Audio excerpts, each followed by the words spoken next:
level with you right from the start. What we're witnessing right now in Israel and Ukraine, across Europe, and inside the United States is not a series of isolated crises. It's the unraveling of entire political systems that have been lying to themselves for years. Israel is destroying its own international standing. Europe is drowning in a war it cannot afford.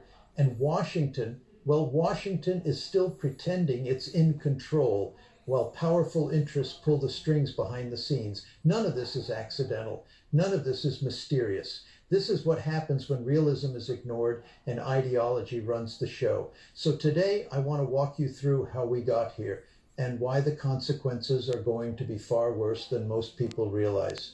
You know, before we dive into Russia or Ukraine or anything else, I want to start with Israel, because what's happening there right now is one of the most striking collapses of moral authority I've seen in my lifetime. And I say that as someone who has spent decades studying how states build legitimacy and how they destroy it. For years, decades really, Israel managed to cultivate this image of being the only liberal democracy in the Middle East. That was their calling card.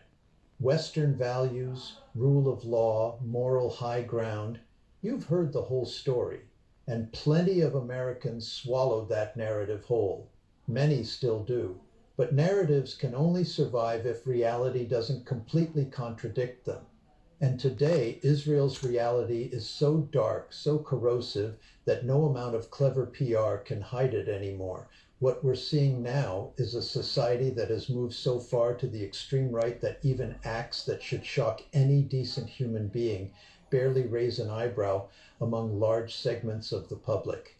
You look at the scandals, the abuses, the brutality, the blatant dehumanization, and the extraordinary thing is not just that they happen, but that significant numbers of Israelis openly support them, celebrate them even. This isn't something you can chalk up to a few radicals. This reflects a deep transformation in the political culture. And when that happens, the consequences reach far beyond domestic politics. They shape how the entire world sees you. Israel's leadership, especially under Netanyahu, has embraced a strategy of raw force paired with a complete disregard for how their actions appear internationally. And let's be clear here. This is not a man being dragged unwillingly to extreme policies by fringe partners.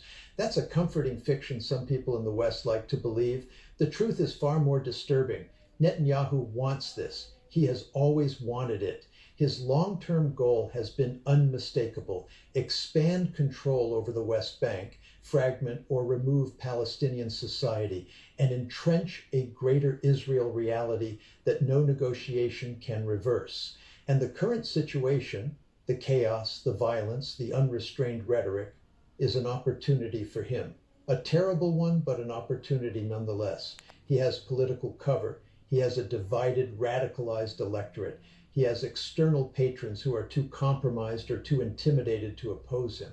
And crucially, he has an American president who can be easily manipulated into providing unwavering support.